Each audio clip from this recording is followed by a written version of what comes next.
बिस्मिल्लाहिर्रहमानिर्रहीम। अस्सलाम वालेकुम viewers. Exploring the world of English के साथ मैं हूं आपका फ्रेंड सैयद सोहेल शाह। व्यूअर्स, आज हम स्टैंडर्ड इंग्लिश में से सिनोनिम का पार्ट 2 पढ़ने जा रहे हैं। पार्ट 1 हमने पढ़ा था, उसमें हमने सिनोनिम की डेफिनेशन और सिनोनिम की इंपॉर्टेंस को समझा था। जबकि आज जो हम पार्ट 2 पढ़ने जा रहे हैं उसमें हम फॉर्मल सिनोनिम के दो किस्म पढ़ेंगे, दो काइंड पढ़ेंगे। इसको आप दो काइंड्स भी बोल सकते हैं, टाइप्स भी बोल सकते हैं, कैटेगरीज भी इसको बोल सकते हैं। तो उसकी जो दो कैटेगरीज हैं, दो उसके टाइप्स हैं, वो आज हम पढ़ने जा रहे हैं। क्योंकि जो सिनोनिम्स हमें अपनी डेली लाइफ के अंदर मिलते हैं व्यूअर्स, वो दो किस्म के होते हैं। एक होता है फॉर्मल सिनोनिम और दूसरा होता है इनफॉर्मल। तो formal synonym and informal synonym को हम एनालाइज करेंगे। इसके लिए व्यूअर्स मैं आपको अपना चेहरा कम दिखाना चाहता हूं और आपको स्लाइड्स ज्यादा देना चाहता हूं, ताकि आप उन स्लाइड्स को स्क्रीनशॉट कर लें या उनको आप अपने नोटबुक के अंदर लिख के उसको अपनी डेली लाइफ के अंदर प्रैक्टिकल करके अपने माइंड में बिठा देंगे कौन सा सिनोनिम फॉर्मल है और कौन सा जो है इनफॉर्मल है। राइट व्यूअर्स, तो आप अपनी स्क्रीन पे देखें कि हम फॉर्मल एंड इनफॉर्मल के बारे में जो अब थोड़ी गुफ्तगू करने जा रहे हैं, तो देखें कि फॉर्मल एंड इनफॉर्मल सिनोनिम्स आखिर में होते क्या हैं। तो viewers, formal and informal synonyms are words that have similar meanings but are used in different situations, styles or levels of politeness. Viewers, इसका मतलब है कि रस्मी और गैर रस्मी सिनोनिम वो अल्फाज होते हैं जिनके माने एक जैसे या मिलते जुलते हैं, लेकिन उन्हें मुख्तलिफ हालात, अंदाज गुफ्तगू, शाइस्तगी की मुख्तलिफ सतह पर इस्तेमाल किया जाता है। राइट व्यूअर्स, तो ये जो होते हैं इनकी पोलाइटनेस को देखा जाता है और इनके जो है अपना अंदाज गुफ्तगू को, सिचुएशन को देखा जाता है कि कौन सी सिचुएशन है, किसके साथ मैं बात कर रहा हूं, कहां पे बात कर रहा हूं। वहां पे उन लफ्जों की माप तोल की जाती है, मेजरमेंट की जाती है कि मेरे वर्ड्स जो हैं, फॉर एग्जाम्पल अगर आप लो कैटेगरी में बात कर रहे हैं, किसी ऐसे अननोन बंदे से बात कर रहे हैं, तो वहां पे आपका लहजा, आपके वर्ड्स कुछ और होते हैं। जबकि अगर आप किसी पढ़े लिखे आदमी से बात कर रहे होते हैं तो आपके वहां पे अल्फाज कुछ और होते हैं। तो ये वहां की सिचुएशंस होती हैं, हालात होते हैं, शाइस्तगियां होती हैं, पोलाइटनेस होती हैं, जिसके हिसाब से हमें उन वर्ड्स को यूज करना पड़ता है। एक्चुअली व्यूअर्स, फॉर्मल जो सिनोनिम्स होते हैं वो कहां कहां पे यूज होते हैं। फॉर्मल सिनोनिम्स हमारा फर्स्ट जो है वो एकेडमिक राइटिंग के अंदर इस्तेमाल होता है। नंबर 2, डॉक्यूमेंट्स में, ऑफिशियल डॉक्यूमेंट्स जो होते हैं उनके अंदर इस्तेमाल किया जाता है, स्पीच के अंदर इस्तेमाल किया जाता है, रिपोर्ट्स के अंदर इस्तेमाल किया जाता है, एग्जाम्स के अंदर इस्तेमाल किया जाता है, एंड प्रोफेशनल और रेस्पेक्टफुल सिचुएशंस जो होते हैं उनके दौरान उनको इस्तेमाल किया जाता है। राइट व्यूअर्स, तो इन सिचुएशंस के अंदर हम फॉर्मल सिनोनिम्स को यूज करते हैं।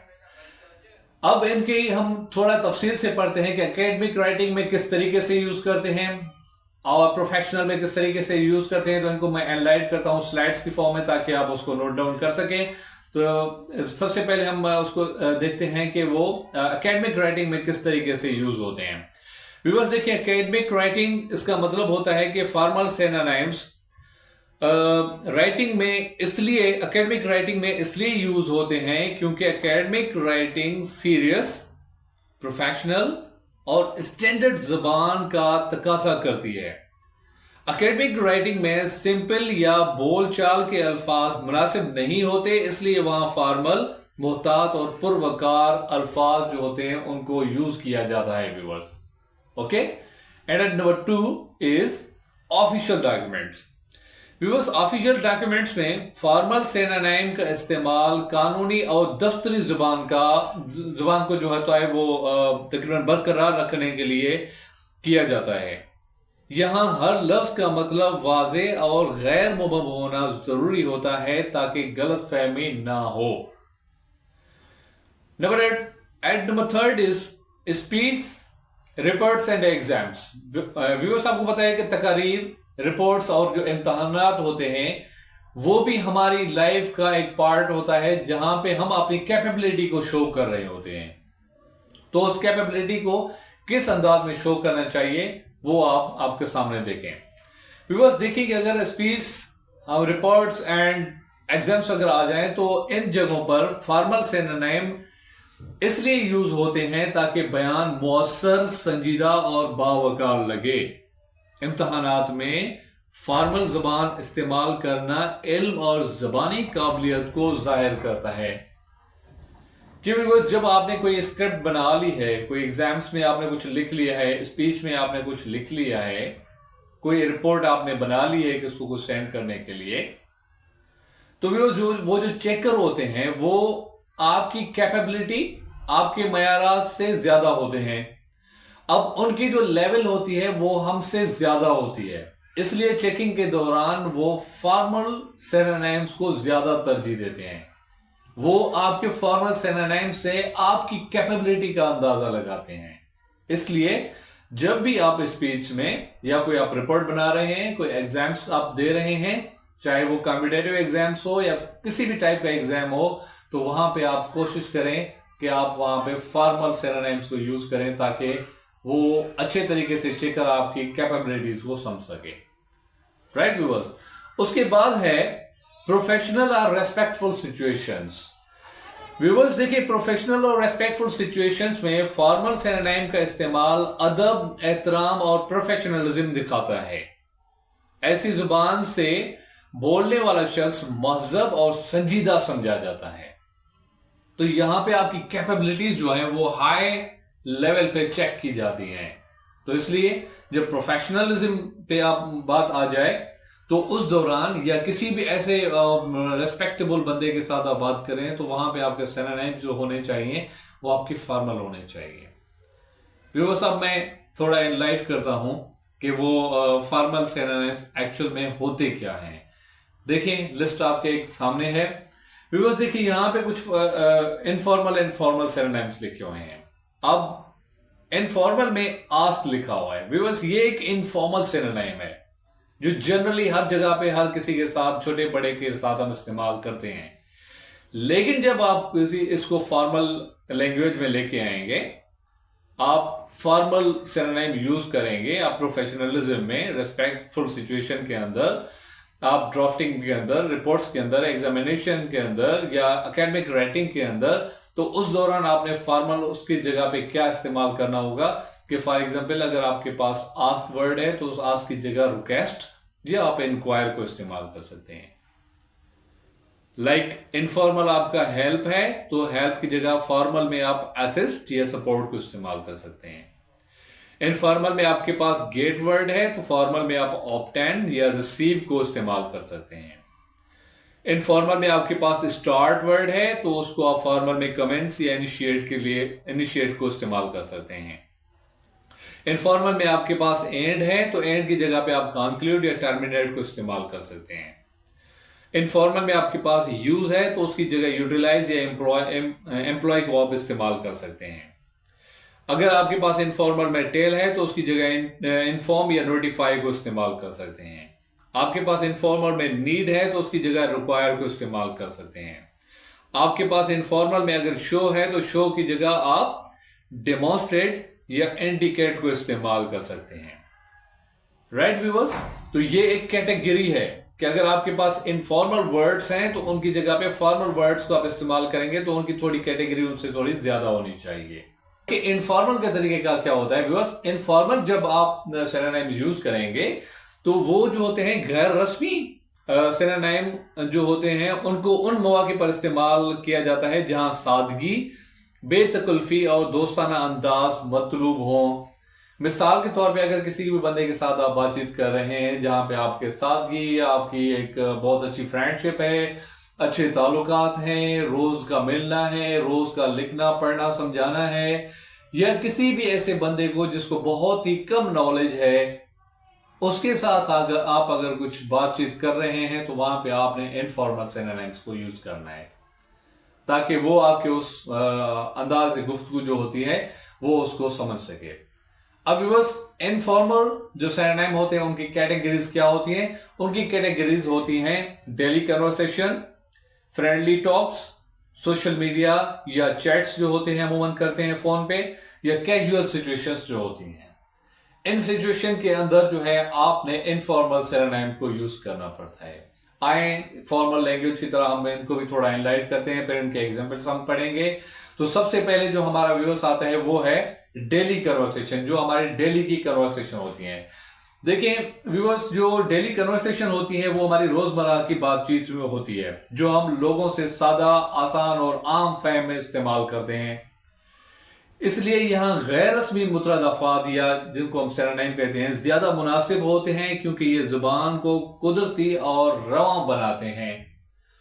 तो व्यूअर्स, यानी कि जब आपकी डेली कन्वर्सेशन हो, उसमें देखें आप डेली कन्वर्सेशन में आपके छोटे बड़े बच्चे भी आ जाते हैं, उनके साथ भी गपशप करनी पड़ती है, कोई कम नॉलेज वाला बंदा होता है उसके साथ भी बातचीत करनी पड़ती है।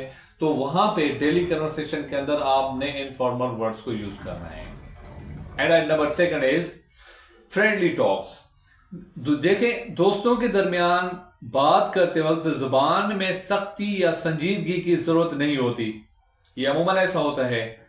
और गैर रस्मी मुतरदफात या सिनोनिम जो होते हैं वो कुर्बत, अपना या दोस्ताना लहजा इस्तेमाल, दोस्ताना लहजा जो होता है उसको हम जाहिर करने के लिए इस्तेमाल करते हैं। बिकॉज फ्रेंडली तो आपको पता है कि दोस्तों के साथ किस टाइप की गपशप चलती रहती है। तो अगर दोस्तों के साथ आप मुश्किल वर्ड भी बोलेंगे तो वो आपको बोलेंगे कि बड़ा फिलोसोफर बन रहे हो, बड़ा प्रोफेसर बन रहे हो, etc। तो वहां पे भी आपने कॉमनली जो वर्ड्स यूज होते हैं इनफॉर्मल, आप उनको यूज कर सकते हैं।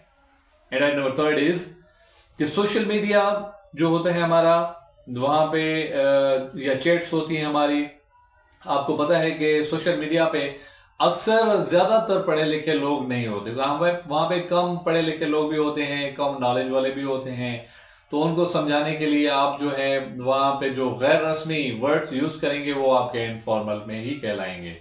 तो उनकी कुछ वजाहत इस तरीके से व्यूअर्स होगी कि सोशल मीडिया और चैट्स में गुफ्तगू मुख्तसर, तेज और गैर रस्मी होती है। यहाँ सादा और आम अल्फाज इस्तेमाल किए जाते हैं ताकि बात जो है वो आप आसानी से समझी जा सके। राइट व्यूअर्स, तो वहां पे जो बात होती है वो किसी को भी समझाने के लिए जब आपके पास आसान तरीका होगा आप उसको इस्तेमाल करेंगे, उनको आसान तरीके से समझा सकेंगे। Right viewers, and number 4 is casual situations, गैर रस्मी हालात जो होते हैं व्यूअर्स। देखें, गैर रस्मी हालात जैसे घर, दोस्तों की महफिल या आम मुलाकातों में रस्मी जुबान गैर फितरी लगती है, तो इसलिए यहाँ जो होती है गैर रस्मी सिनोनिम्स जो होते हैं कुदरती और मौजून होते हैं, इसलिए हम उनको वहां पे ज्यादातर इस्तेमाल करते रहते हैं, जो हमें उस कैजुअल सिचुएशन के अंदर जो हमें लगते हैं गैर रस्मी जो हमारी गैदरिंग होती है वहां पे। राइट व्यूअर्स, तो ये इसकी 4 तरीके थे। अब हम इनफॉर्मल वर्ड्स जो उसके एग्जांपल्स हैं उसको हम थोड़ा स्टडी करते हैं। टेबल आपके सामने है। जैसे मिसाल के तौर पे व्यूअर्स देखें कि कॉल जो है, कॉल एक इनफॉर्मल वर्ड है जो हम जनरली बहुत ज्यादा इस्तेमाल करते रहते हैं। अब कॉल का अगर आपने मिसाल के तौर पे फॉर्मल सिनोनिम लेना है तो कॉल का फॉर्मल जो सिनोनिम होगा वो कांटेक्ट होगा। इसी तरीके से व्यूअर्स जो शो है वो देखें एक इनफॉर्मल सिनोनिम है। डेमोन्स्ट्रेट जो होता है उसका फॉर्मल जो होता है वो सिनोनिम होता है। इसी तरीके से व्यूअर्स देखें जो फिक्स है वो इनफॉर्मल है, अगर आप उसका जो है फिक्स का फॉर्मल सिनोनिम देना चाहते हैं तो वो रिपेयर होता है। जैसे ईट है वो बहुत ही कॉमन है, रेयर है, इनफॉर्मल है, अगर उसका आप फॉर्मल देंगे तो वो कंज्यूम होगा। लाइक स्लीप है तो आप देखें स्लीप जो है वो आपका इनफॉर्मल सिनोनिम है, अगर उसका फॉर्मल देना चाहेंगे तो वो आपका रेस्ट बनेगा। एंड टेल जो है वो आपका इनफॉर्मल है, अगर आप उसका फॉर्मल देना चाहेंगे तो उसका इनफॉर्म होगा। वेट है इनफॉर्मल है, अगर उसका आप फॉर्मल देना चाहेंगे तो वो रिमेन बनेगा। अगर देखें मूव है, मूव जो है इनफॉर्मल है, अगर उसका फॉर्मल देना चाहेंगे तो रिलोकेट होगा। अगर आस्क है इनफॉर्मल है, सॉरी आस्क फॉर, सिर्फ आस्क नहीं बल्कि आस्क फॉर, आस्क फॉरवर्ड है, अगर वो देखें इनफॉर्मल है तो उसका जब आप फॉर्मल यूज करेंगे तो रिक्वेस्ट करेंगे। और इसी तरीके से जो थ्रू वर्ड है व्यूअर्स वो जो है आपका इनफॉर्मल वर्ड है, अगर थ्रू की जगह आप फॉर्मल वर्ड देना चाहेंगे तो वो आपका डिस्कॉर्ड बनेगा। राइट व्यूअर्स, तो ये जो सिनोनिम की एक कैटेगरी है, एक्चुअल में फॉर्मल एंड इनफॉर्मल सिनोनिम्स का एक मतलब ये मतलब होता है कि जब आप अच्छी जगह पे, आप एक स्टैंडर्ड जगह पे आप किसी अच्छे आदमी से, पढ़े लिखे आदमी से, फिलोसोफर से, प्रोफेसर के साथ आप कोई बातचीत कर रहे हैं तो वहां पे आपने फॉर्मल सिनोनिम्स को यूज करना है, मतलब के हाई कैटेगरी वर्ड्स को। और अगर आप किसी भी कॉमन प्लेटफॉर्म पे हैं, किसी कॉमन बंदे के साथ बातचीत कर रहे हैं, किसी कॉमन प्लेटफॉर्म पे बात कर रहे हैं, तो वहां पे आपने इनफॉर्मल सिनोनिम का यूज करना है। इनफॉर्मल मीन्स सादा मुख्तसर अल्फाज जो होते हैं वो होते हैं, जबकि फॉर्मल से स्टैंडर्ड लेवल की इंग्लिश को जांचा जाता है। राइट व्यूअर्स, तो ये था आपका फॉर्मल एंड इनफॉर्मल जो कैटेगरीज थे उसको हमने एनलाइट किया था। मजीद व्यूअर्स, अगर आपको सिनोनिम्स के हवाले से आपको एक लिस्ट चाहिए, पीडीएफ में आपको नोट्स चाहिए उस हवाले से, तो आप मेरे गिवन व्हाट्सएप नंबर पर रब्ता कर सकते हैं। इंशाल्लाह मैं आपको free of cost PDF notes जो है वो प्रोवाइड करूंगा। Thanks for watching and subscribe to my channel. Thank you.